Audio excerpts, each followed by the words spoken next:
And we are back.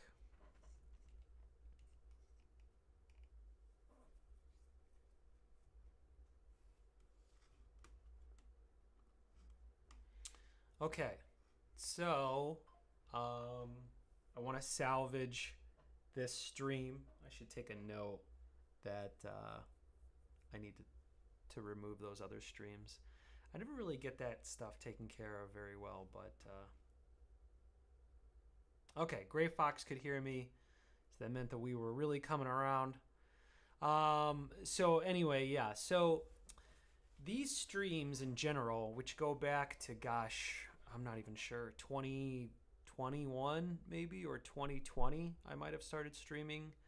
A lot of the streams I didn't have a camera up because the hardware couldn't stream and keep the files open that I needed and also support a camera. As crazy as that sounds, for whatever reason it would just like basically melt my motherboard. But now we have it, and it's been 4 years. Now, having said that, I finished school. I've had several jobs. I actually had one job in two career positions. So they weren't even just jobs, they were careers, and they were incredibly demanding, very competitive. And at the same time, all along, I kept working on this particular project. And I highly recommend, if you have an opportunity to have projects, no matter what it is, if it's collecting, vintage Depression era glass, or working on a graphic novel or a project like that, I highly recommend taking on that type of feat, because here I am at the end of a project, not at the super end of it. Like at the end of it, to an extent, from a creative perspective, I've already had my mental meltdown, accepting the fact that this project hasn't turned out to be great. Now the question is, did I really do an effort that warrants a great book? And maybe it'll be considered great in other people's eyes. I hope it is. But I will say that one of the most disheartening parts about making art is that you'll never really get what you're seeking out to make. You get something that's similar, but you never really get that painting that's in your head. And it's not because the drawings aren't accurate. I think there is just a certain type of experience I was hoping to give the audience, and I don't think that it definitely gives people an experience. I think I'm just being hard on my own work. But anyway, I wanted to be done around Christmas time, which was 3 months ago. Yeah, 3 months ago. And I was obviously not going to be able to make that. I just set a deadline, was like, figure it out, but it was just never up to par. And I wanted to make changes. I underestimated how long this stuff takes to do. And then I got lucky as of recently, and I generally don't share these things. I guess I could draw while I'm talking about it. I could tell you a little bit about what I'm drawing too. So I have, let's take a look, since you guys are always hanging out here. I don't want to. Before I was like only going to show you guys certain things, but I just figured, who cares at this point? It's not like it's going to spoil anything for anybody. So I have the entire book here, which originally was going to be, gosh, was like 300 and something pages. And I was really geeked up on this idea of doing a 300 plus page graphic novel. And then a couple different apexes hit at the same time. One is that I want this to be a really good project. I need, as a storyteller, this needs to communicate well. And I think that to a certain extent, a lot of people would just put it out. I think that, I don't know, there's this like balance I have to figure out, which is how do you create something that is, I don't know. I guess I'm just learning, and you guys can learn from me while I do this. But if you look here at the bottom here, all this stuff at the bottom here underneath the pink text, these are all panels. These are all shots that have been cut from the book. They're not going to make it. And then you have this stuff up here. This is our ending. Don't want to give too much away. I don't know if this is... Yeah, these are kind of like extra pages. Oh, you guys can't see what I'm doing here.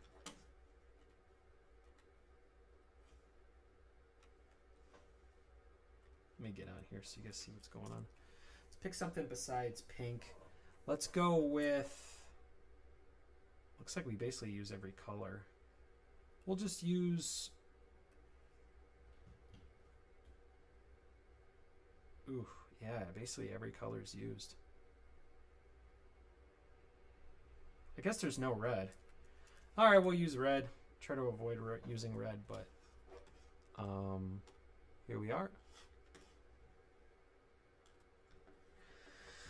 And so, what was I going to explain? Okay, so we have our opening here, which is pretty solid, very similar to the last book. So here's the other thing too. If you've read the first book, you're getting the first book. Consider the first book like a short film before I did the longer version of the film, I guess is one way to look at it. Because I decided instead of adding on the story that I would improve the story, build upon the story, and develop the story even more. Which in hindsight, they actually say at a Q&A panel with an editor from Marvel, says, do not move backwards in your projects. You know, get the project done and move on. And from an editor's perspective, I get it. Because he wants to sell books. So he's like, give me more books so that I have things to sell and, you know, settle on something different. But I'm not making comic books. I'm doing a graphic novel, so it's a longer form. And the truth is about graphic novels, as I start to learn more about this. So this is the entire book here. So I have, I'm actually going to, stop talking about what I was talking about. I need to develop these parts here, which is basically a plot hole that needs to be tightened up. That red part there. So we're going to work on that. I need to develop these 2 pages here. This area needs to be developed too, which is basically solidifying the rivalry with Bassa and Charda. Their motivations are really important. I would say one of the things that really harmed what I was doing, which was that one, I just wanted to do a long form story. Actually, I think I'm a pretty good case study for a lot of young filmmakers because I wanted to make films just to do them. And the lesson here I am as a person who's entering his 40s is that you really shouldn't make them just to make them. Just make them. Yeah, there's that. But really when the magic comes is when you have a story that you have to...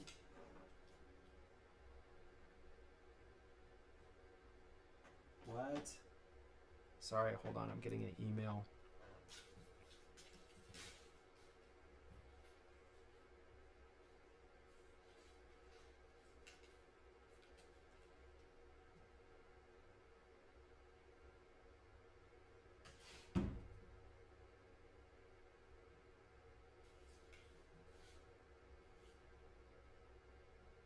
Damn. All right, yeah. Well, things keep coming in. What was I talking about? Oh, you should have a story that you want to tell. The filmmaking and graphic novels, which I think are very similar in a sense, they are a long form, and with the current market, which is that people have more content, high quality content too, to pick from than ever before. And so the paradox is like, what am I actually going to look at with my free time? So I think it's important to make something that's good. Yeah. So anyway, sorry, I'm a little scatterbrained. I also want to accomplish stuff. Kind of wanted to set you guys up on what we're doing today. So yeah, exposition here, motivation of the characters. Exposition here, this is more of like the character that's going to come in and kind of give support to our main character, our antagonist at the time. And then what else do we have here? We have this scene, which I've been holding off, but this will be a lot of fun, which is the mud pillows perpetuating themselves. And then we have, what's the next one? Oh, the infection. So these are pretty big plot points in the story. Then we have the disassembling of the fortress.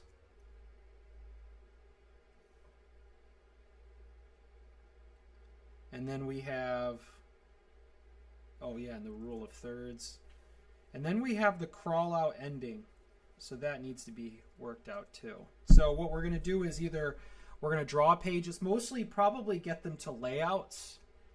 And then I'll script them. And then once we get them ready to script, then I know that I can draw them all the way to full detail. If you look here, there's a number of pages at the bottom here that are all cut. And in the business of graphic novels, I don't think this is a common thing that happens. I could be wrong. I haven't worked in the industry.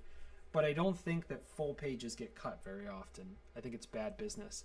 And I don't think the margins in comic books are that great. I mean, the largest distributor in the world just filed for bankruptcy. Diamond Distribution. Okay, here we are. So let's go for it, huh? That's what we're working on today.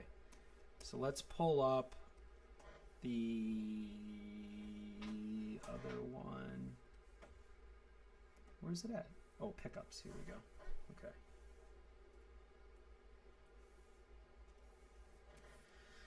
Should I play some music or something? How y'all feeling today? Y'all feeling good? Was I listening to anything?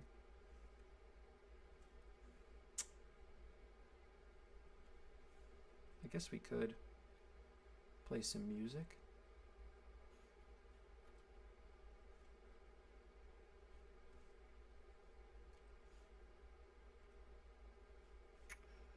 What do y'all think? Music time?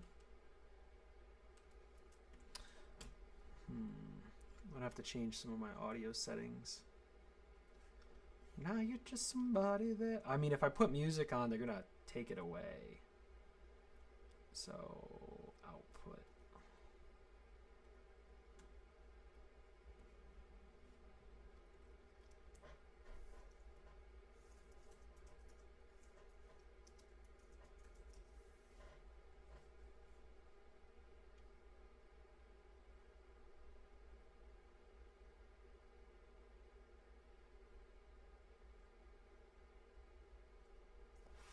You know, I love that one song. It's like Everybody Wants to Rule the World. But I know there's just no way that song isn't highly protected. Don't take your life. Maybe we'll do chill music. Cool gaming music. Cool gaming music. I will say my algorithm's all goofy from working in the toy industry. Brr, brr, brr, brr.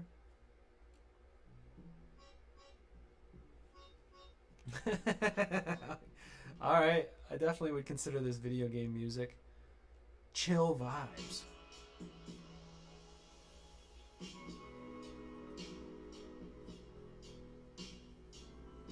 Well, these are chill vibes. Okay. So, this is really towards the end. We'll wait. Okay, so this is chart of building a fortress. Okay.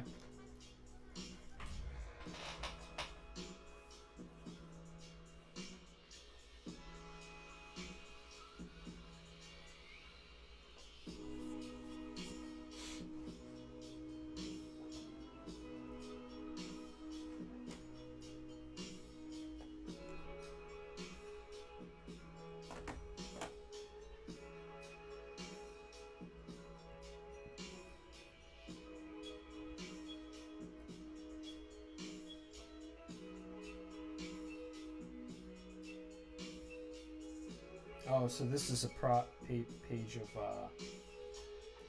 taking a wagon around. Well, let's see what we can do with this.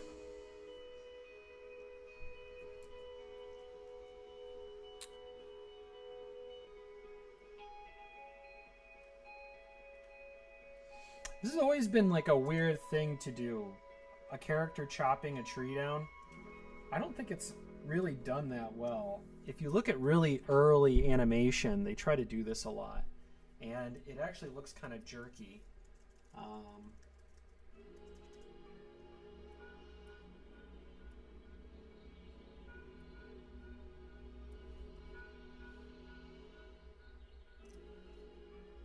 I guess they don't have to chop down trees.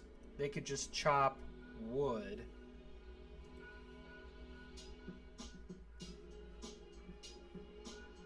On stumps.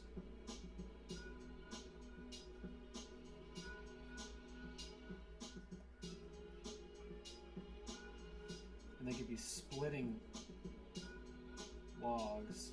I don't know. I don't think that's exactly what they want to do.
There we go.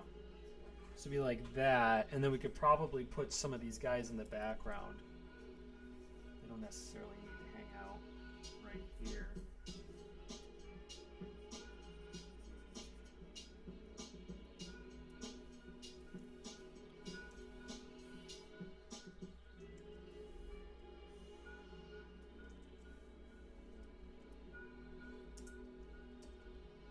Yeah, I guess we'll have to do something like that. But we got to communicate, so maybe this actually stays in the front.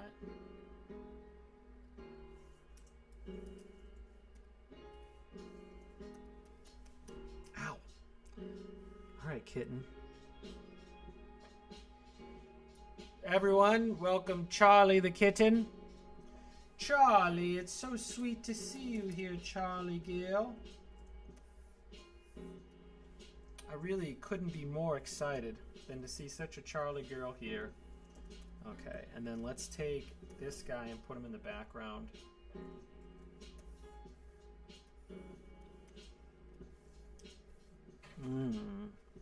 This is where I struggle a little bit with perspective. You notice a lot of my drawings are pretty flat. Hopefully a year from now, when you're looking at what I'm doing, I won't be drawing such flat stuff, but that's where I'm at. Kitten, she's just putting herself in position to get petted. That's all it is. Get out of here, kitten. Thank you. Okay. So we have this one, and let me take a look at that other shot.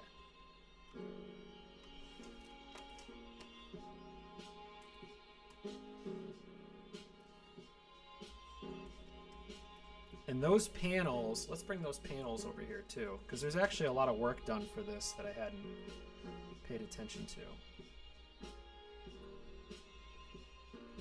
There it is.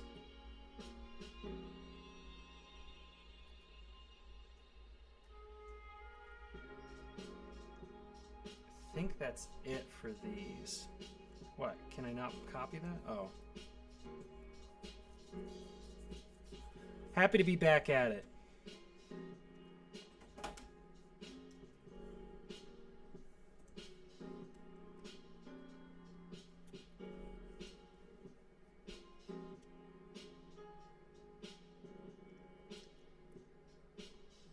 I almost feel like the way to do this is to have Hamder be the narrator.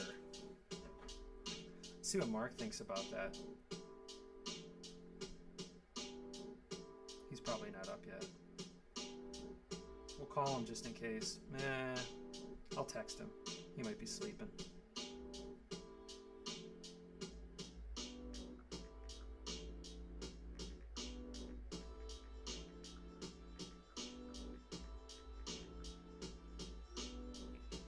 That's interesting. So if Hamder's the narrator, he could look at... Let's take a look at this.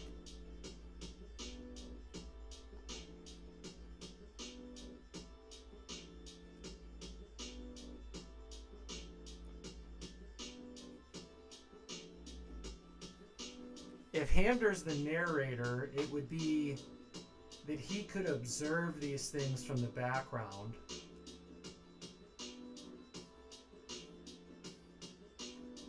And then he could also observe the plane crash or the ship crashing.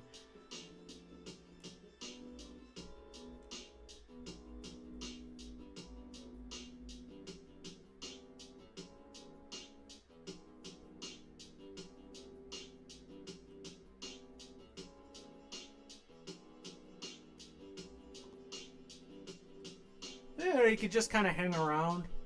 He doesn't make it back to the Cat Federation ship. He just stays on Flufferton.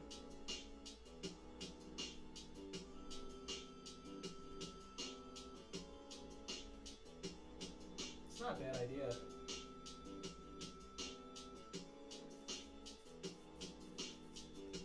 Okay.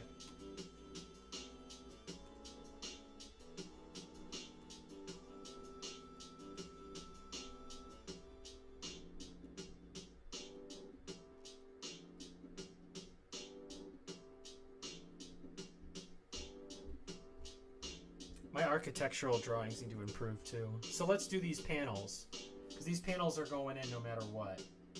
So, oh,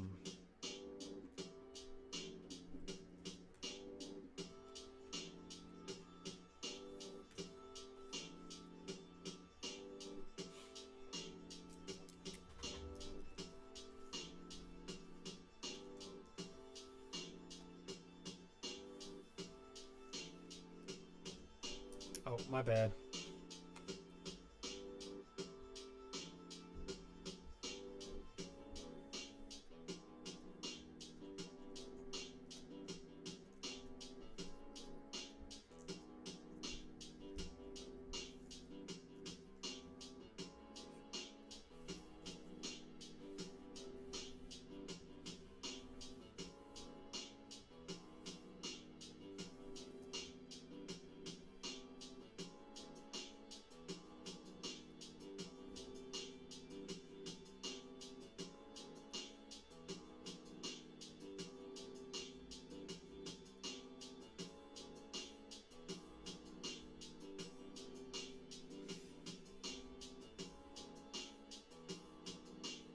Do I have exterior brushes?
I should also do one for wood textures too.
Okay.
Okay.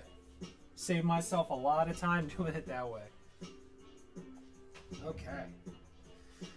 What we should do is probably do one with textures.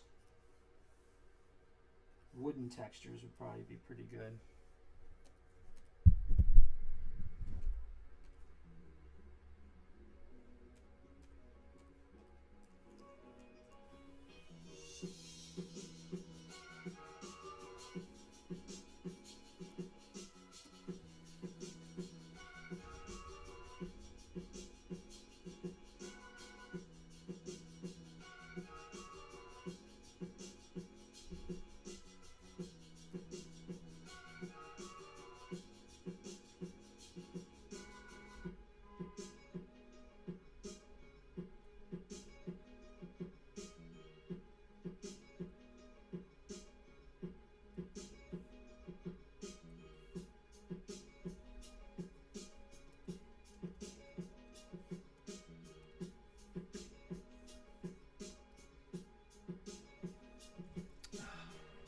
Have you ever tried an AI program to create art, and if so, which one did you prefer?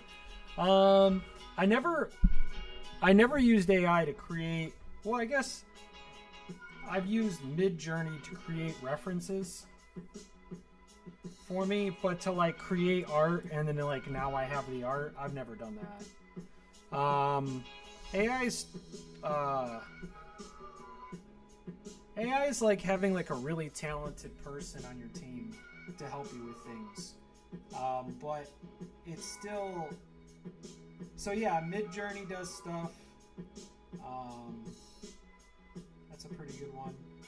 And then there's obviously like ChatGPT's generating images. They all kind of look the same.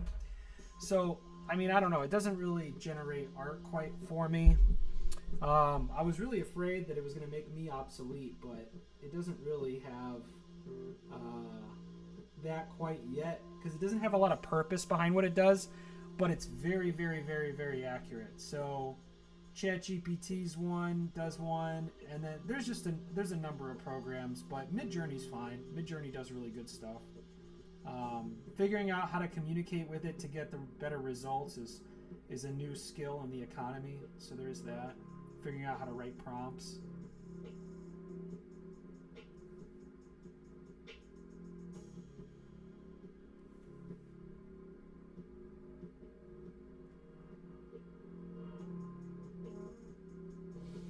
But oh yeah, so I was gonna say, well, I gotta use the restroom real quick. I'll be right back. But something happened recently. Someone reached out to me and it's really helped my game a lot. If you noticed, I mean, I just used what's considered a preset brush where you draw something and then you're able to get it on one layer and then you can turn it into a brush and saves you a ton of time. This would have probably taken me all day to draw.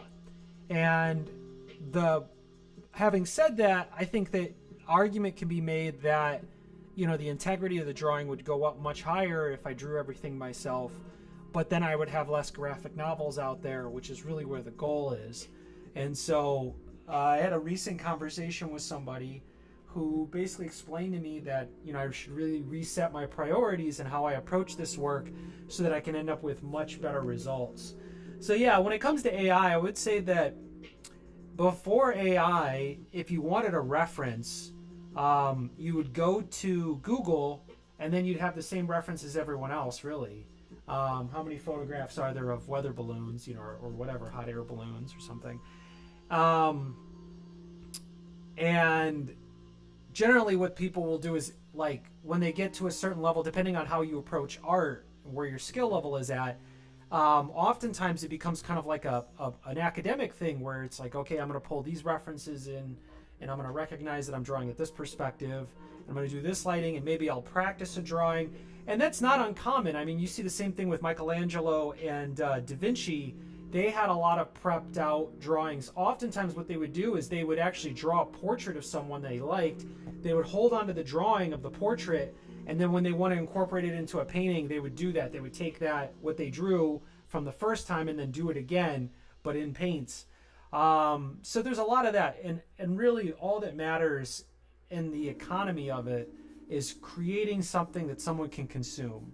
And so you're kind of in this level playing field where a lot of people are stealing, and that's not something I want to do, but also I want to partake in the market.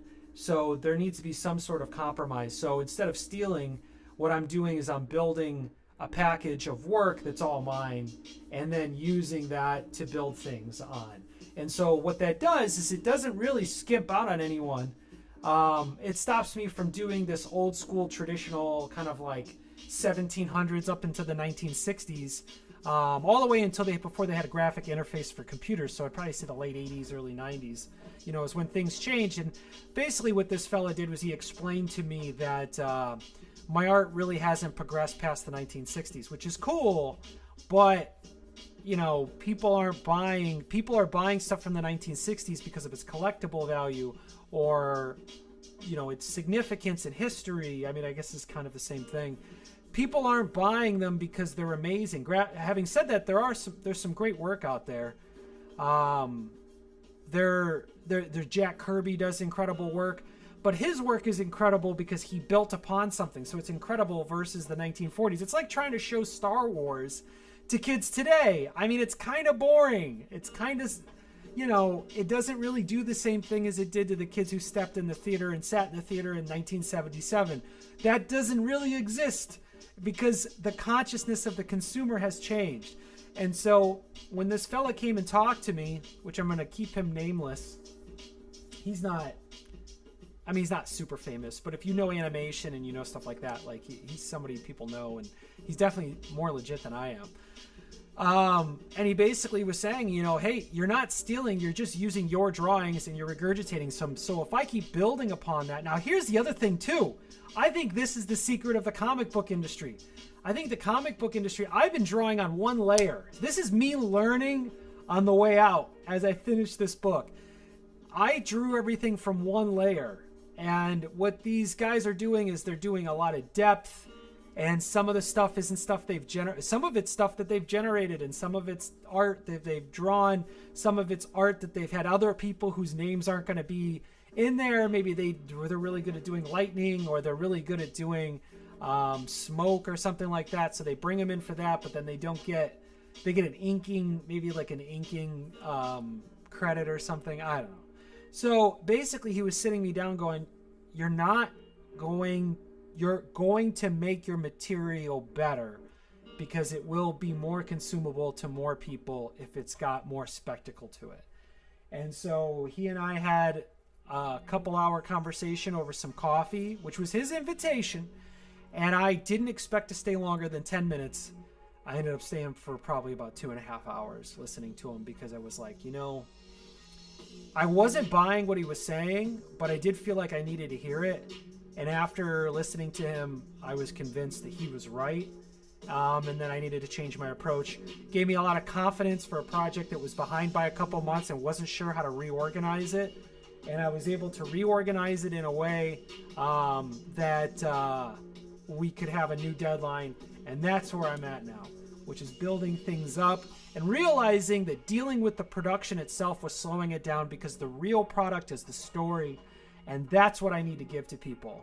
And so here I am still scrambling with the story at the end, and that's what I've learned ultimately. That's what I've learned. All right, I'll be back.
Wonder if.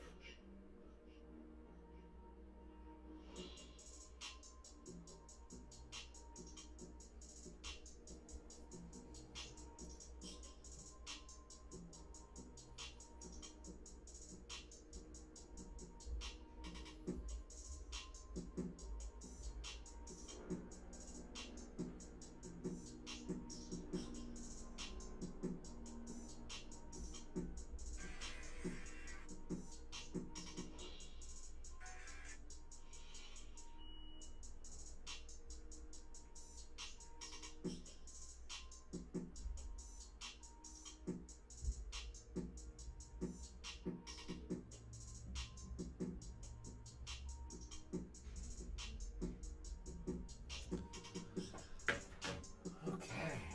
I don't think these are going to help.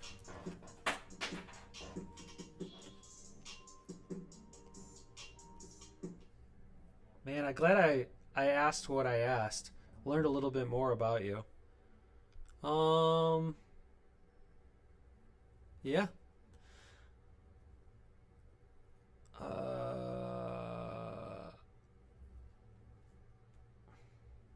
yeah, I guess you have to ask me questions to learn about me. There's really no way. What if we got. I love these true crimes. That's really what I've been listening to is true crimes. Bill takes guard dog for a walk. Looks like Bill Plimpton's going to be doing a. Bill Plimpton and I actually have comparable view counts on our stuff. His are probably bigger over time, though. Yeah, Gray Fox, you're welcome to ask me anything. I think. I can't imagine there's really anything you can't ask me. I don't really have anything to hide. I'm not that kind of guy. I'm not. I'm not gaming things in a sense. I'm pretty upfront. And that comes with benefits and disadvantages. Let's find a guy who wants to I like interrogation videos. Would that be weird if I put on in a reaction interrogation video? I'll react to someone else's reaction.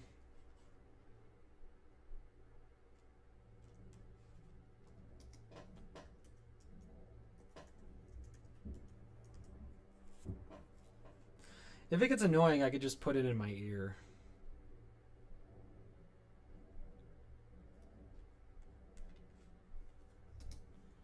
Yardley. Oh my god. Yardley. How's my audio too? You gotta be the one who gives me feedback on this. Oh, here it is. Alright, so what we can do is it's a reaction of a reaction video.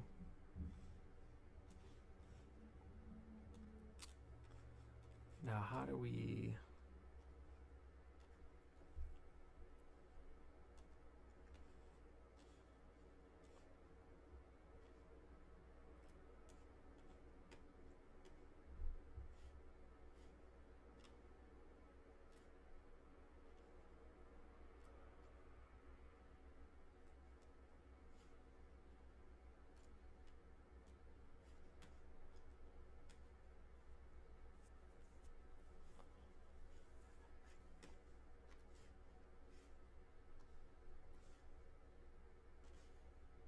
Really starting to see how our OBS works.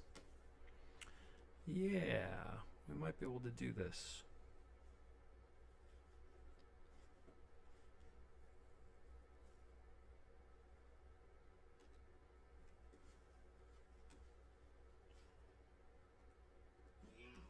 Meow.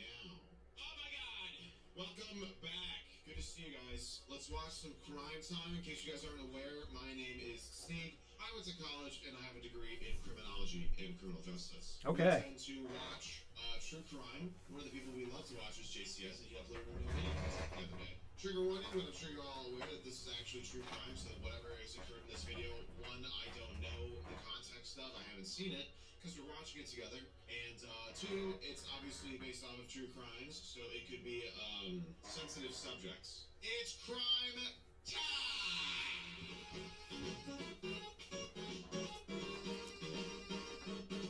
I'm so excited, bro. It's been too long since a Jason has uploaded.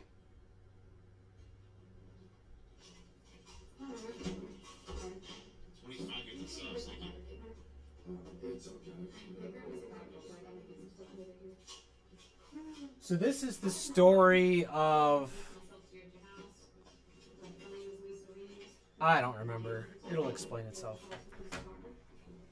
So before I want to talk to you, I want to make sure you can understand your rights, okay? And that way I can explain to you what's going on. Wow, it looks like my camera's in the correct spot. You understand that? Okay. Today's date is May 3rd, 2010. The current time is... Alright, your first name is George? Yes. G-E-O-R-G.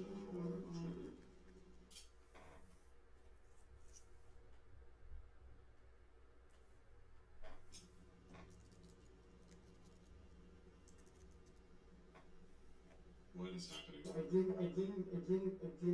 There's no way I didn't do it. No way. Oh, I think they're letting you know what's coming up. Interesting start. Why do you guys say, why do you guys come in and say, switching for your son? I never said anything about myself. Switching this I never mentioned to you anything. Just told you we're investigating something. You don't make conflict for your daughter. It's an interesting concept to think of how you might respond to what would normally be an easy question, especially during a circumstance where it becomes a terrifying dilemma. We ask that you contemplate this question while you put yourself in George's position, but not before you grasp the context of what brought him to this moment. It begins with 22-year-old sports scholar Yardley Love, a star lacrosse player at the University of Virginia. She is captured in this photograph playing in the second-to-last game of the season. I don't know, that's a pretty cool name. Yardley. Yardley. Yet continuing to move forward, which is the circumstantial detail that turned this picture into a symbol for the globally recognized organization that would be founded in her memory.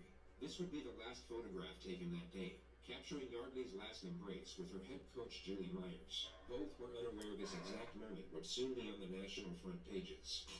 On May 3rd, 2010, at roughly 2:15 a.m., Yardley's roommate returned from a night out to their off-campus apartment. Upon entering, she saw that Yardley's bedroom had been broken into, at which point she rushed inside to find her unresponsive on the mattress. She had blood coming out of her nose and severe bruising across the right side of her face. But the most alarming thing was that she wasn't waking up. Her friend called 911, Oh, God. her through the steps of CPR, which was then taken over by paramedics who arrived on the scene 4 minutes later.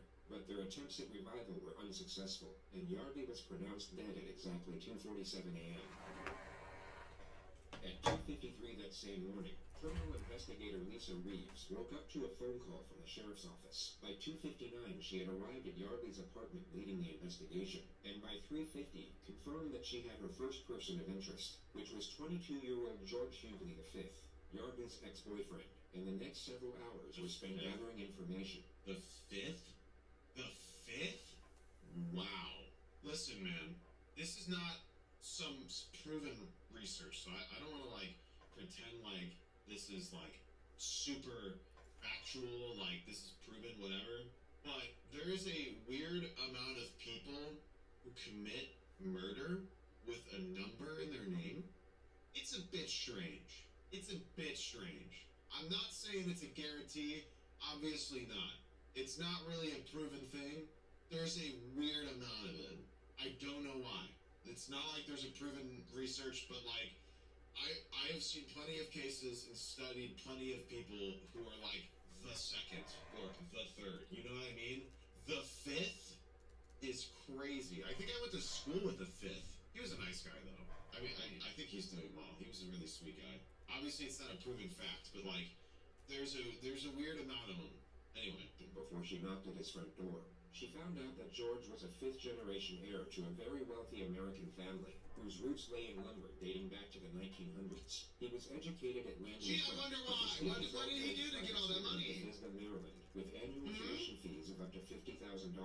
George was the star 50 player grand? on the lacrosse team and became an All-American athlete. This led to a full scholarship at the University. I don't really ever hate on people for being in privileged positions. Where he would also meet I mean, what do you... romance with fellow In most of my experience, they're generally pretty nice people. For almost 2 years. Hughley and Love's relationship was an on-again, off-again one, where they cheated on each other throughout, and that tempers flared both ways. What was going on with these two people? What may have led someone to do what happened? These are just a completely unbelievable set of facts. Everybody watched the relationship. People were really troubled by it. They were scared for her. Nobody knew what to do. Yardley ended the relationship in 2010, just 2 weeks before graduation. 9 days later, she was found dead in her bedroom. And that same morning, George Hughley would hear a knock at his front door. He opened to Detective Lisa Reed, who was dressed in civilian clothing. She introduced herself as a police officer, but mentioned nothing of the crime. She simply stated that she was... See, look at this. This is already looking pretty good. ...from his presence at the sheriff's office. George's response was to lethargically put on his flip-flops and walk over to the... You know what's funny is I know exactly what he looked like. Somewhat bewildered, Lisa got in and drove them to the police station a few minutes away without talking. It was around then when she noticed bruising on his knuckles and cuts on his forearm, at which point George was no longer a person of interest. He was the prime suspect. Yeah, I've probably said it plenty, but in case you're not aware, in case somebody is ever, and whenever somebody gets killed, the prime suspects are usually like current or ex-boyfriends, parents. Those are the go-tos for sure. Usually the partner or the ex-partner, something like that. Obviously, that's not a guarantee. I mean, much like everything else, it's never a guarantee or proven to be true every step of the way. But it happens enough to be like the go-to to check first. Pretty much is what it is. Also, pretty smart of the officer to be like, investigation could use your help, not saying anything specifically. So, obviously it's a bit manipulative in cop moment, but a smart way to get a person of interest into a police room. Interrogation room. I don't know, like, police room. Police room. Police room.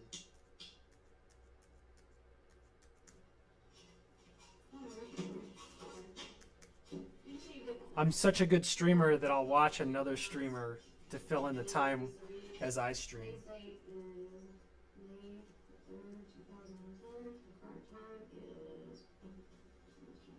is 7:52. Smart but still A cap. Real. What's that? Make sure. Alright, your first Oh name no, is not wait, that's from Rama Right paper? away, you'll come to notice that George is oblivious to the gravity of the situation, and it would be very safe to assume that he at this moment is unaware that Yardley has died. He seems to believe that he's in as much trouble as he would be sitting in a principal's office, perhaps for getting in a fight at class or on the lacrosse field, and the sooner he provides a sanitized version of the truth, the sooner he'll get to go home. This, of course, ties in perfectly with the interrogator's opening strategy, which we've labeled warmth for the sake of this video. I can't believe it's shocking to me that a rich, privileged kid is unbeknownst to the gravity of the situation. That is mind-blowing. Can't believe it. The severity of the Why that situation is. to a considerable degree, while maintaining a friendly temperament with a sympathetic undertone. She needs the suspect to feel safe and secure for the time being, as the less cautious he is, the more information he's likely to give away. Then as soon as he locks himself into one particular storyline, the pressure can commence, which often leads to a suspect being laden with panic and contradictions. Very smart. Very smart and very true. A watered-down way to say what he just said, just to keep people on the same page. Basically comforting the person into establishing a timeline. Basically getting them to kind of slowly put together where they were that day, you know, whether true or not. Because they're assuming resistance and lying will be met with. You know, they're assuming they'll be met with resistance or lies, etc. So they're going to try to be comforting and caring to get this guy to a false sense of security, like he's got this under control. So he will give positions and in context in a specific manner to when they want to lock the pressure in, when they want to push the pressure on the suspect, they'll be like, but you said this. But you said you were here, but we saw stuff about you being here, so why is that? You know, stuff like that. It's possible, given this is right the morning after, They might not have a lot of evidence right away, but they might have some stuff to contradict anything he might say about where he was, because he'll probably lie about where he was at the time, etc.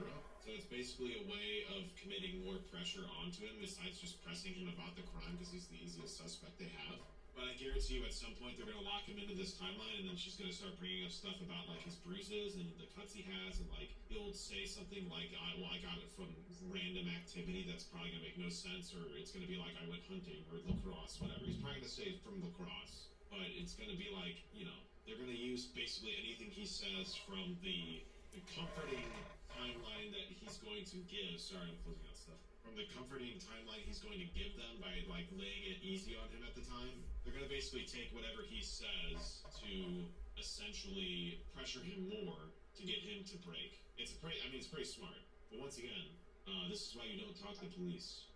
Obviously, fuck guys who actually commit crimes. But if this is ever you and you didn't do this, say you were picked up because they think you did something, and they will do this strategy on you if they think you're the guy.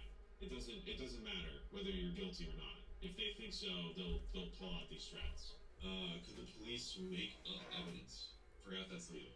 Yes and no. So inside of an interrogation room, they can do some stuff. They can't there's a few things they can't do. They can't say that they'll get out of jail in certain ways, or they can't give a numerical amount of time they'll spend in prison, stuff like that. They can't they can't lie.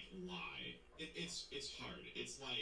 It's a weird gray area because they're in an interrogation room. They can lie, but they can't just make an insane claim. You know what I mean? They can't be like, well, we already caught the guy, so you can just take it easy. So you can just be honest with us. You know what I mean? But they can mislead. They can mislead. They can't give evidence of the case that's not true. But say there's two suspects, they can basically be like, well, that guy's talking. That guy's telling us stuff. I mean, we don't even need you.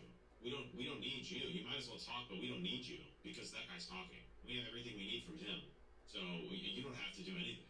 I mean, you're already in trouble, but if you talk to us, it might be easier for you. You know what I mean?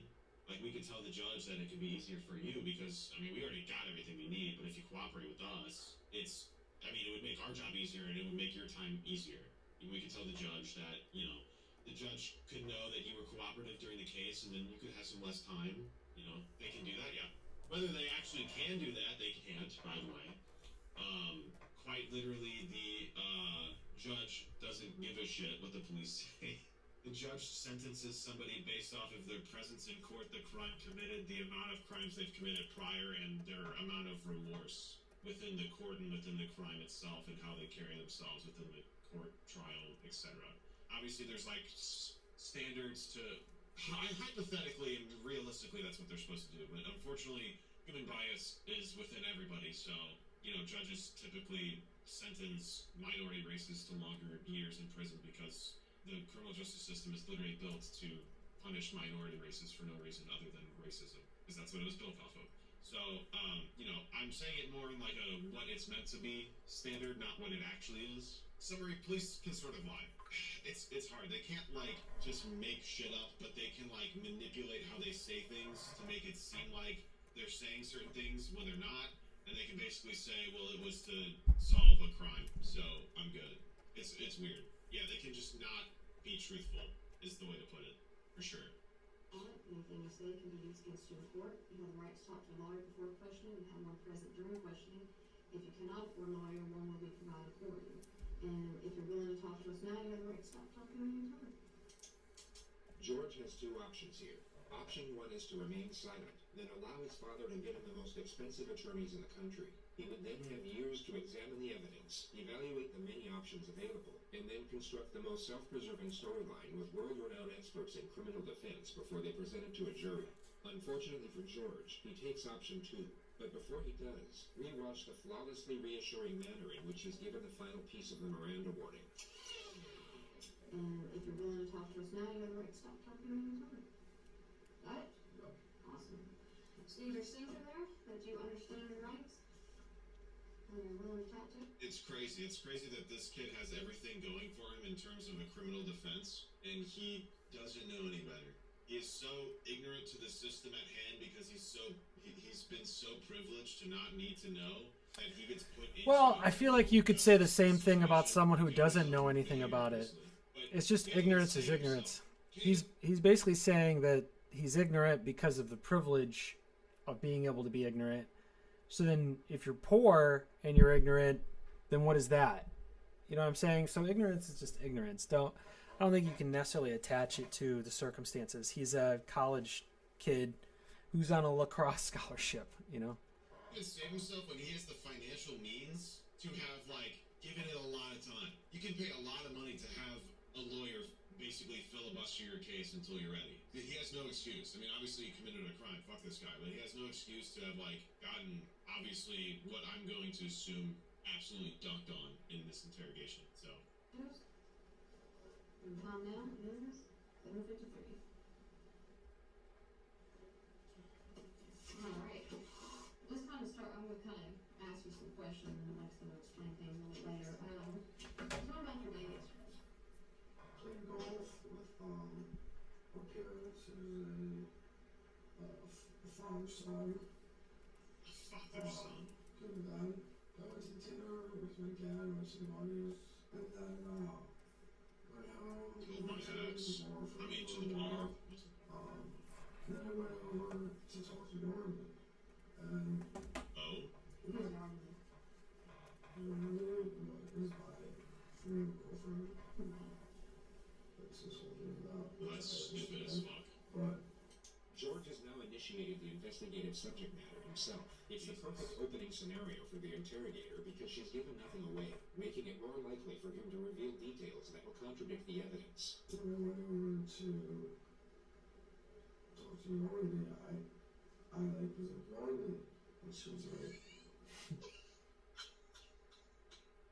I was like, Yardley. this guy talks like totally Kyle from the Amanda show, and I was like, oh, a spider, and the spider was like, oh, Kyle. already like totally freaked out because of what she did this past like a few days ago. We haven't talked since. I was just gonna talk to her. Yardley slept with another lacrosse player from North Carolina the week before, which is what he just referred to. She was already like, oh, like freaking out. Like, you can't get in. And I was like, I'm just trying to talk to you. The investigation team obviously had no way of knowing this, and George has now confessed to the crime of second-degree trespass. More importantly, however, he's just confessed to initiating the supposed confrontation. He now can't say that he was somehow tricked or misled into that situation. He knowingly stepped into it, and Yeah, so like, what I think my strategy's gonna be is I'm gonna admit to being there, but like I'm gonna pretend I was there at a different time for a different reason. That way that they're like they know I was there and like basically they can figure out it was me. critical fact he can actually recognize and remember this will be used against him repeatedly in the future. And like, she started getting like all like, like really like defensive. She was already like on the defensive edge, and like I was like, listen, I'm not here to, I'm just here to talk to you. And she like got all And now like, you can listen to this guy's voice. sat up like bed against the wall, like if it was in this corner. He's like crazy. She like walked in and she like survived crazy. And like, And she started being like, what are you doing? I was like, oh, I'm here to commit a crime, definitely. Commit a crime, definitely. So just to recount what George said over the last 47 seconds, Yardley was defensive. While being in a defensive state, she backed up against the wall. She then became aggressive. George's response to this supposed aggression was to initiate physical contact. And she started being like freaking out, and I was like, listen, I'm not like here to Is he gonna claim he killed her by accident? about everything that's ensued the past week. Insane. And I'll learn that she word. was like, and like, so like, no, like, this is, like, stop it, and she was like, oh, something, I was like, stop it. Stop doing it. Bro, what is this method acting? We're just gonna talk. So let's go back half a minute and dissect what actually just happened there. And so I was like, alright, like, should I, like shook her a little bit. He will now say the words, and she started being like, then simultaneously mimic a body colliding with the wall. He will then stop himself mid-thought and subtly modify the detail. And she started being like freaking out. And I was like, listen. And she started being like freaking out. He goes from illustrating Yardley hitting the wall to, as he states, freaking out. He seems to realize mid-sentence this isn't the best way to explain her injuries, so he changes the detail to buy himself time. And she started being like freaking out. And I was like, listen, I'm not really here to do anything. I'm here to talk to you. He carefully shifts the topic from Yardley to himself, and keeps it there for 8 seconds before attempting to re-explain what occurred in a more self-preserving manner. And she was like, and like, suddenly, It's been 5 minutes! No jury on the planet will believe that Yardley was voluntarily slamming her head against the wall with enough force to cause fatal brain damage. All George has done here is give away the fact that he knows Yardley has sustained some type of head injury, and now lied on record about how it was inflicted.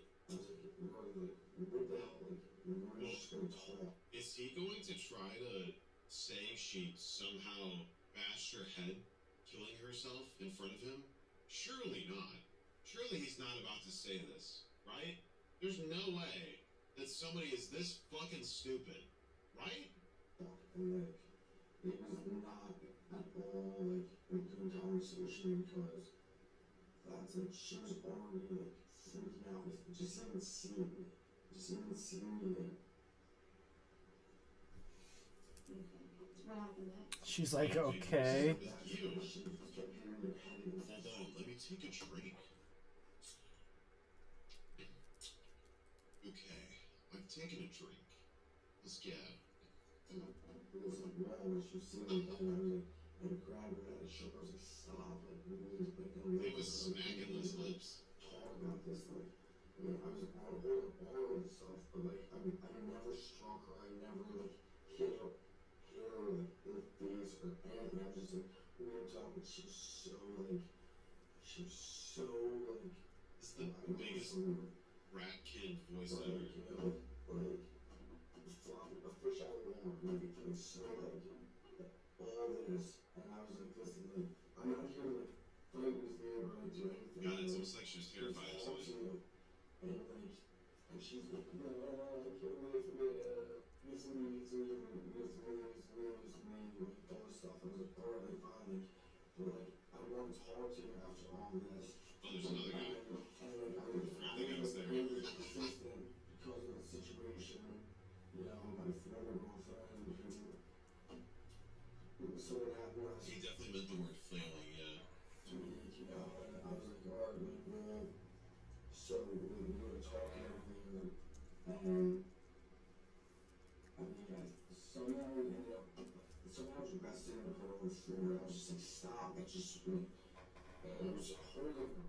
I was holding her. I was a little bit persistent. I was wrestling her on the floor. All further evidence that designates George as the aggressor. He's completely shut down his ability to argue any sort of self-defense plan. And then the conversation I was just like, it was not going. Which would be one of the easiest defenses to try to pull, saying that she attacked him or something.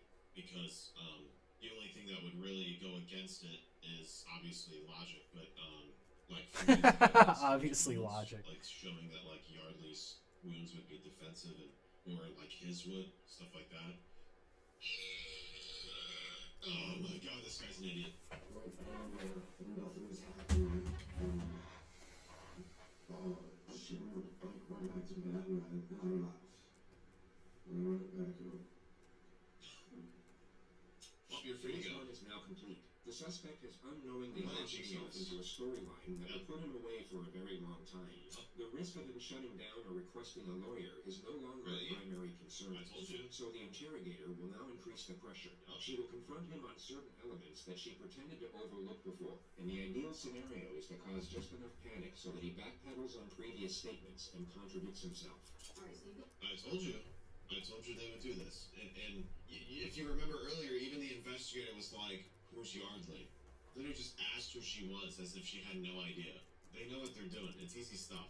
I told you that they would get him to ramble, because weirdly enough, a lot of people that commit crimes like to just talk in these rooms. Because not every criminal is an idiot, but every criminal thinks they can get away with it. That's why they do it. And part of that rationale comes with if they get in this room, they think they can talk themselves out of it. And you know how many people do that? Zero! Literally zero! It's the worst thing you can do! So. Go over there. Knock on the door. The front door's open. But there's The living room's closed. We knock, like, doors broken into, which they do. like, she heard me open the door and Went in where? to her room. Straight to her bedroom. She was never open. How'd you get through the door? Her door, the front door. Her door. Actually, might have been locked. It was. Yeah, but yeah. Admitting to breaking Just it. be honest with Yeah, me. it was actually it was locked, yeah. Wow, thank you. It was locked. Sure, actually, Now that I think about it, I did damage property. Thank Now you. that I'm remembering the situation, I did actually break a whole door open and trespass on the property. I didn't know how I forgot that. Thank you. That's really wow. How did you know that? That's amazing. Thank you for reminding me. Like that's super helpful.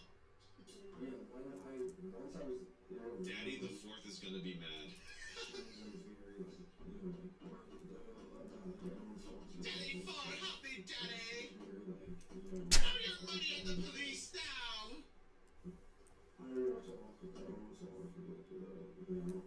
Yeah, so true.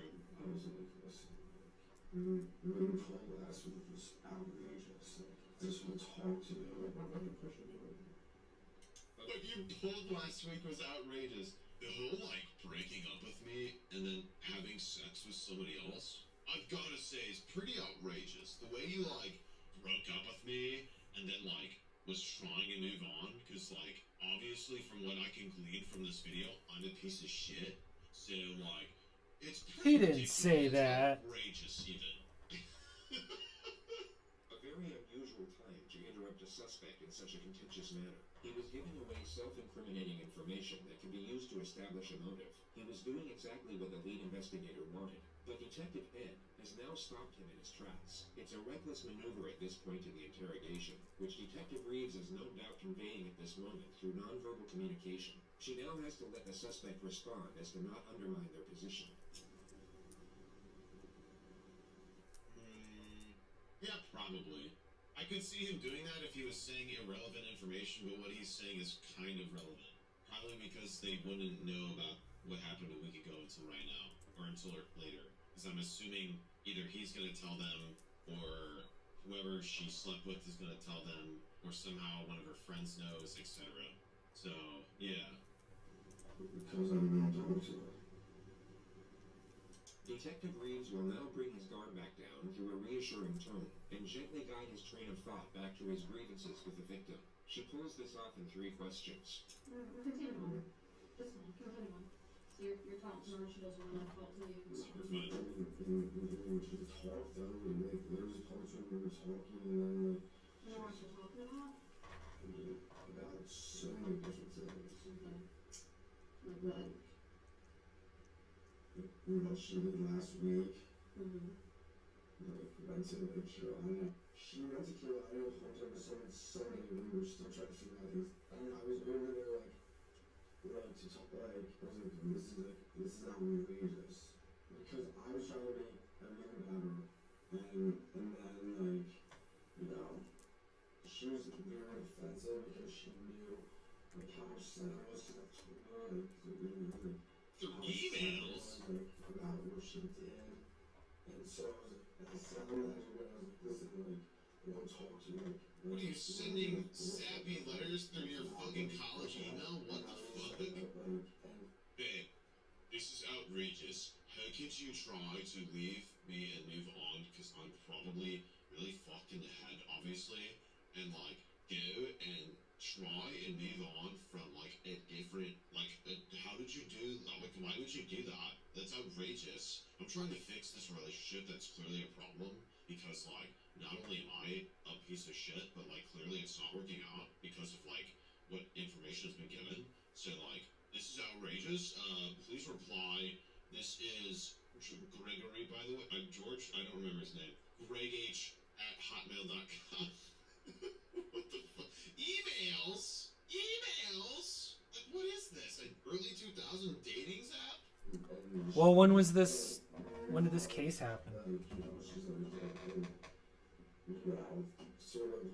Why could she block his phone number? Everything that she did to the back burner and like talking about like you know like trying to like put everything The that she Paul did Scott 27, wasn't Virginia State U, Tom EDU. like I was like, listen, like bro, like we have to figure like out what's going on.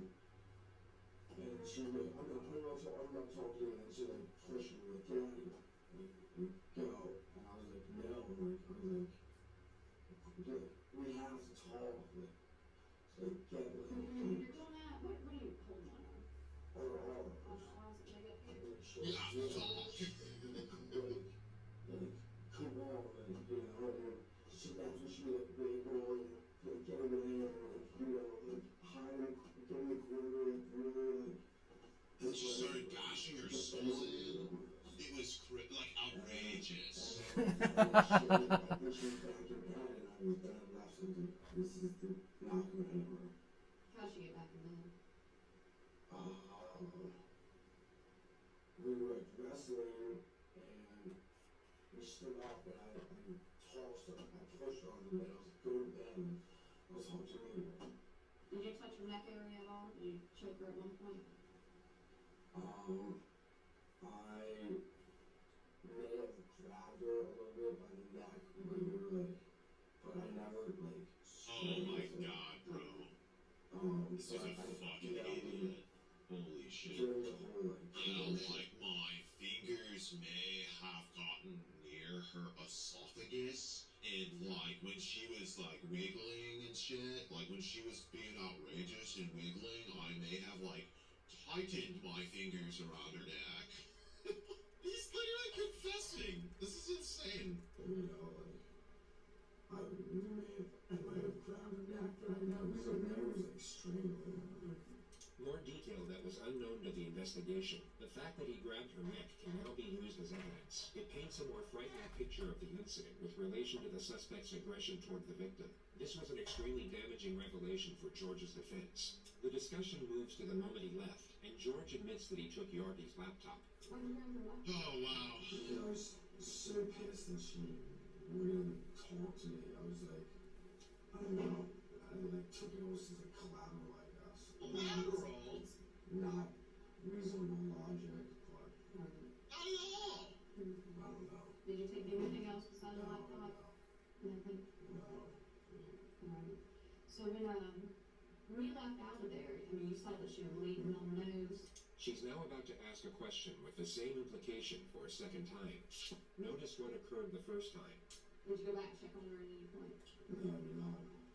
Did you try to call rescue or anything? Make sure she's alright? No, I did not. Right. Because I'm a piece of shit. The face of bewilderment, if there ever was one. It's very strange that he's so taken aback by such a question, especially when you take into account the possible outcome if he had actually called for help. One Yes, medical fine. expert revealed in the courtroom for the very first time that following Yardley Love's brutal beating, had George Hughley or anyone else called for help, she might have survived. I didn't think it was like, I didn't think that she was like in need of like going to the emergency room. She's got a need of blood. What do you think that? I don't know. I mean, Did you say when you were, correct me if I'm wrong, when you were shaking her head was hitting her off? that was in the beginning. That was the initially I walked in when she was like looking really sick. See? Taking things he said because he's saying things and they're allowing him to and using it to further make him upset and pressure him. It's a really smart tactic. Literally taking his words and putting them in his mouth At any time and when you were stuffing them. shaking her, did her head bang the wall? Put yourself in George's position and imagine Yardley had in fact self-inflicted her injuries. You would perhaps say something along the lines of, absolutely not. I wasn't hitting her this loud, like she's like sitting there in the corner, you know, like if we were like this, and I'm like, what, like, you know, and I was like, what the fuck was that about? Like, it's such bullshit when you like do that, like, it's such a like bullshit move, like, you know, like, I was like, he would really do it like that, like. I think you're looking for the word outrageous. Not in your head, that's why I'm asking how you can explain how that would have happened. I mean, I don't even know what I'm not. Like on the side of the head, she's been hit pretty good right there, so I'm just trying to figure out, did you hit her with something? No, Was that I never touched her. Not is quite the descriptor. Well, you touched her, you had your hands on her. No, I said I struck her. Okay, so you're. Oh, okay. Just one more time, make sure we're on the same page. So you're pretty pissed at her from a week ago for sending you text messages. Do you have those text messages where she says she There you go. could it fuck somebody? I actually might have those, yeah. All right, you got your phone? The police have them, don't worry. Let's pull it out and let's see if we can see those. The next moment is fascinating because it symbolizes how drastically George's life is about to change. The interrogator Ooh, will I feel like this is the reason why I watch these things. from his phone. Soon after that, she will take the phone out of his hand and place it on the table. Actions that would be completely unacceptable in almost any other circumstance. Except she consented.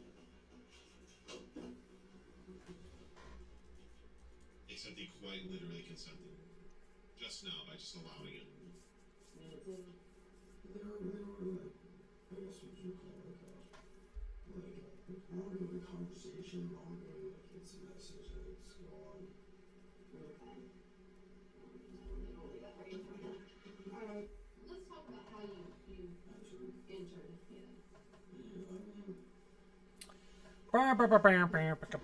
Let's see what this looks like as a small panel. She's actually inside your leg. That's why I like this. Yeah, you're right. That's your leg. Yeah, How'd you get all the bruises on your hand then? this is all from the cross. This is all. Told ya. That's pretty fresh right there. It looks. This is all from the cross game on the side of that. So you can see them in my own. Told ya. Even right there, I thought you wore those padded gloves. Yeah, I was. This is all from the cross. And that's, I got whacked here, I remember, 100%. Got whacked and we were trying to like, kill the clock. When you're having her in shape, was she scratching you? No. No? No. She's a little girl. She's tiny. Yeah, she can. I dodged it with my quick reflexes. No. So you kicked in her door. Yeah, that's how I got here. And then I just went through and unlocked it. And everything else is weird. In this extremely chaotic moment, I remember that she didn't touch me whatsoever. Yeah. Everything else is weird. The detectives leave the room for roughly 3 minutes. When they return, it appears Ed has given the chance to lead with a few of his own questions. Okay, Ed. Oh, yay, Ed. Last night, but Question mark. set it up for me. Lead up to it here. Why did you guys break up? Exactly. We're not. Yeah, we're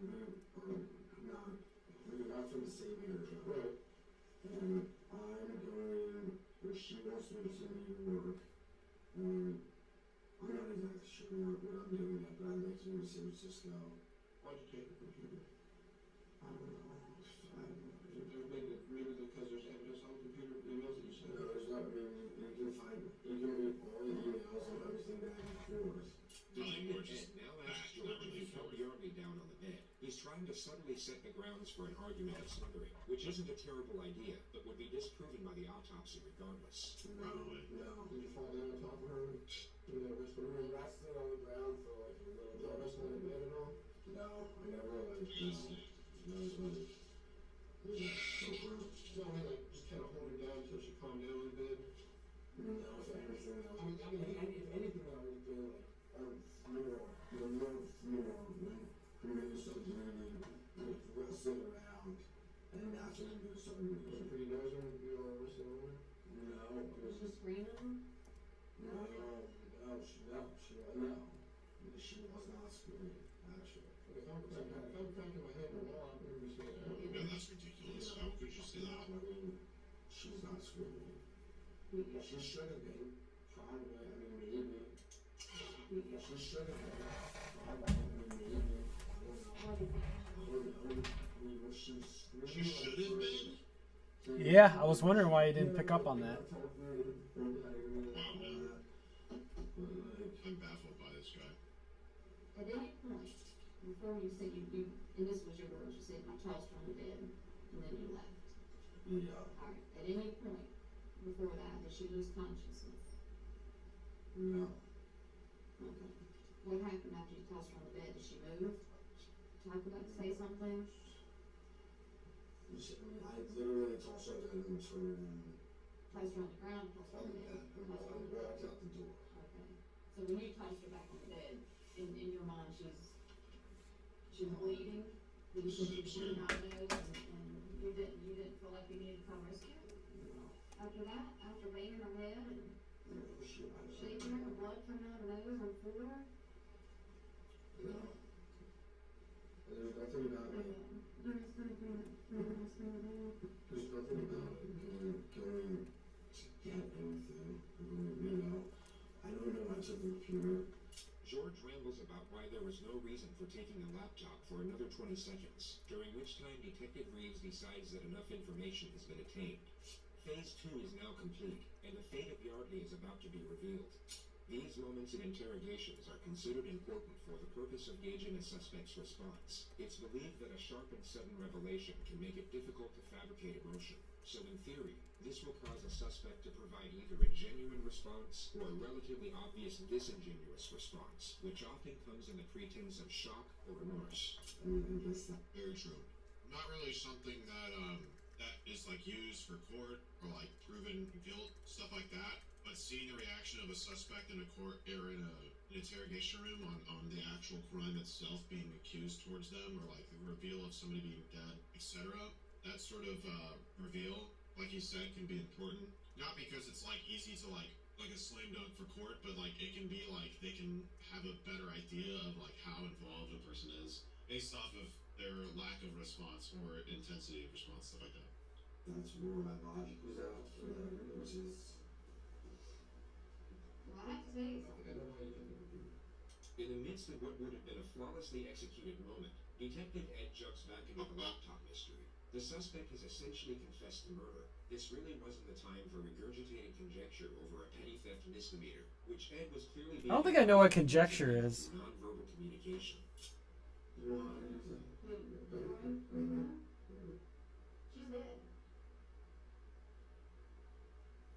Killed her.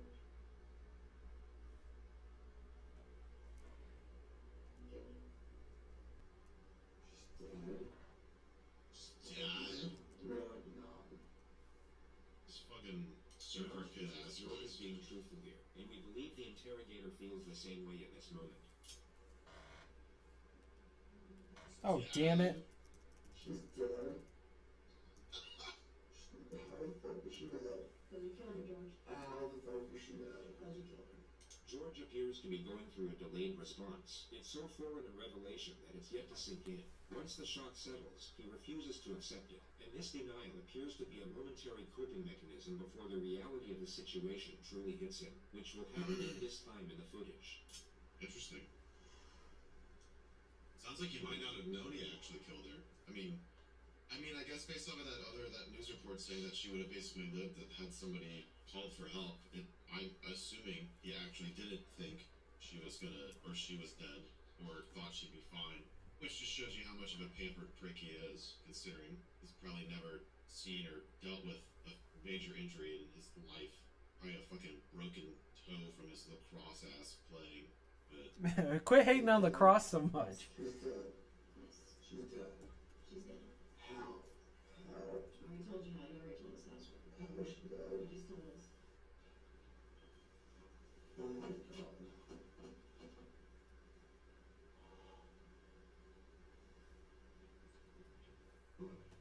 You wouldn't even talk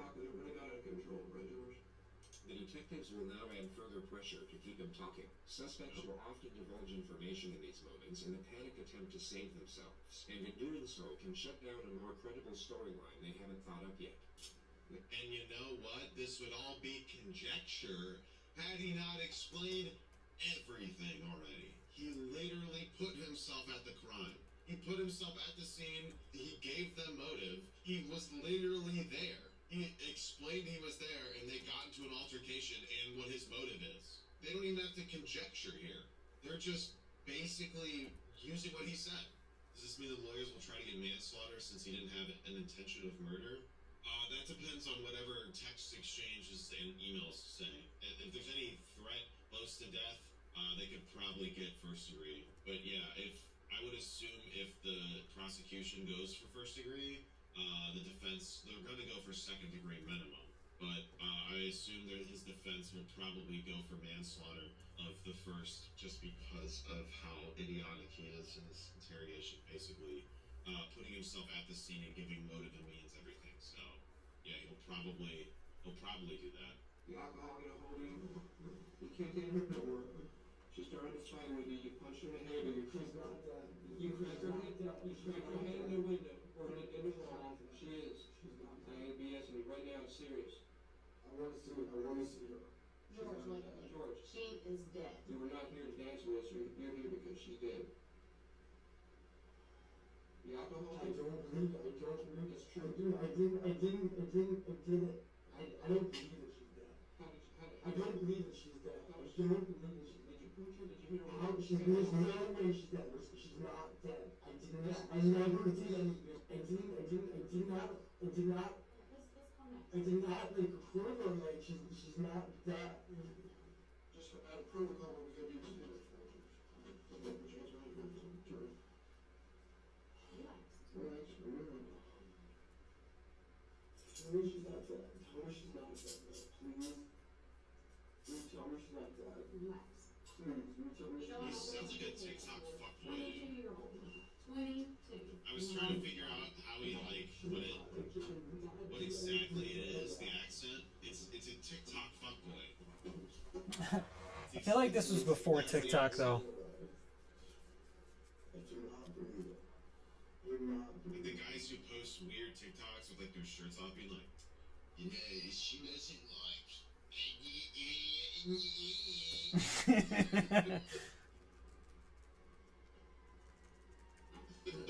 no way she can do that. Either the head trauma or asphyxiation. They won't do asphyxiation.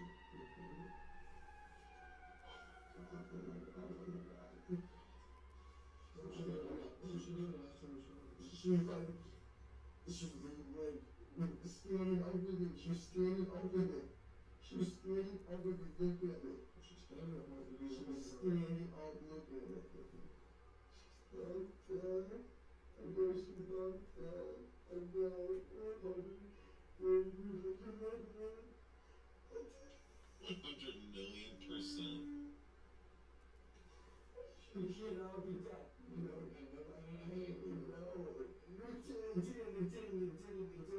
It did not.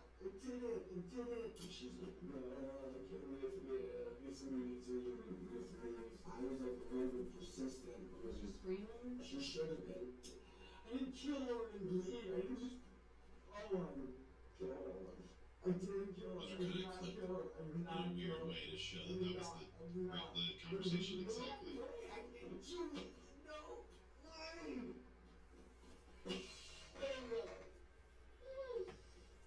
That conversation was a bit different, but still similar. It's too, way too late, but the lawyer's gonna have a great time.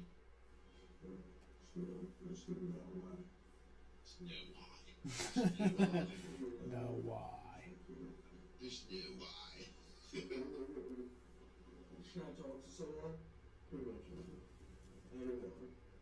Yeah. I'm gonna point to you.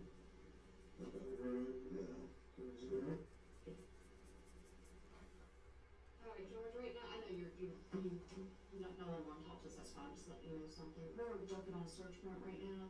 And what it is we're going to have to collect some stuff from you, like what's called witness memo. Okay. DNA, a laptop he stole.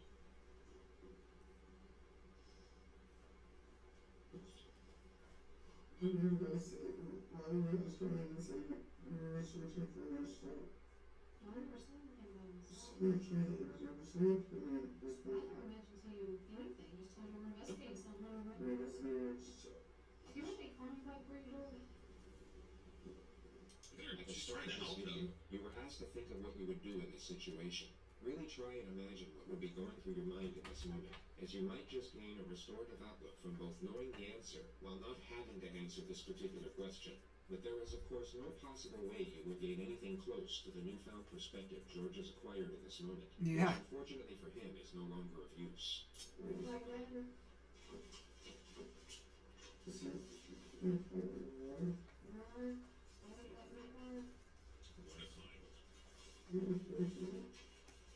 I would be terrified if I was a parent and got a call like this. What's your mom's name? What's her name? Did you want me to call your dad? Or just her? Jesus.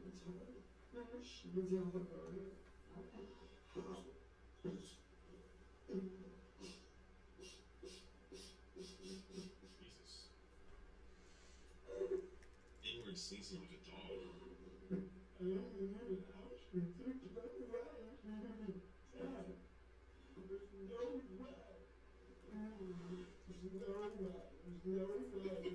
This stuff is heavy. I shouldn't laugh. Like, obviously, it's a terrible thing that's Yeah, happened. that's what I'm This guy's thinking, man. Fucking accent is horrid. He's literally throwing a temper tantrum about a girl he killed in denial. There's no right. There's no right. The leg iron seemed to initiate a shift in his constitution, and his denial will completely cease from this point forward. He will continue to ask why. Sorry, hold on. What did you say? You were saying, Jim? There we go.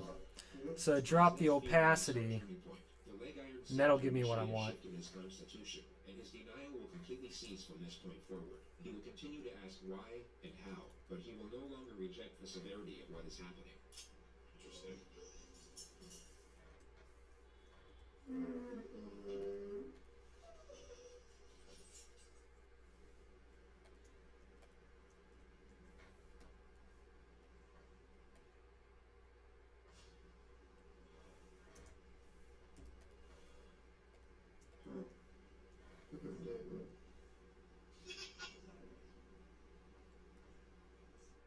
Good stuff, Ed.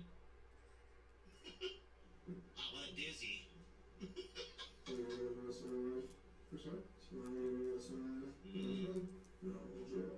You should know, probably.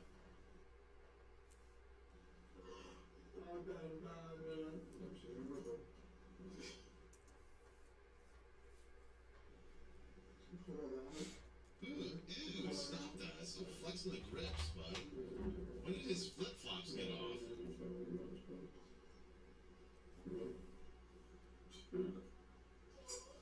He's going to prison for the rest of his life wearing flip-flops.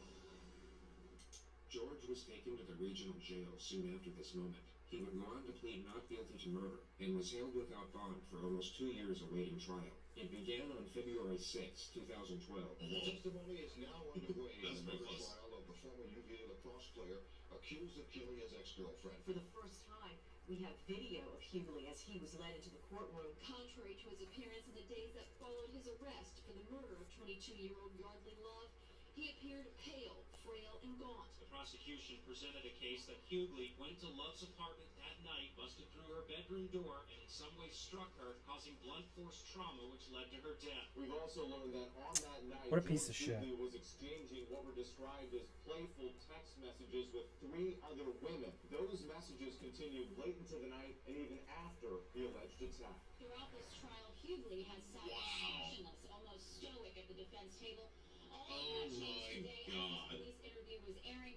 Hughley began crying, was often pinching the bridge of his nose with his hands, and looking down as he listened to the sound of his own hysterical voice. I did not kill her. I did not kill her. I did not. I did not. In court Tuesday, Hughley's defense faced an uphill climb. The most riveting testimony came from former UNC lacrosse player Michael Burns, who testified that one time while visiting UVA, he heard some yelling for help from Hughley's apartment. When he opened the door, he said he found Hughley with his arm wrapped around Love's neck, choking her. Hughley then let her go, and she ran out of the room crying. A variety of medical experts took the stand this Oh Wednesday my and God. seemed to agree that Love's death was the result of blunt force trauma to the head. Wow. This was followed by highly distressing witness testimony from This image.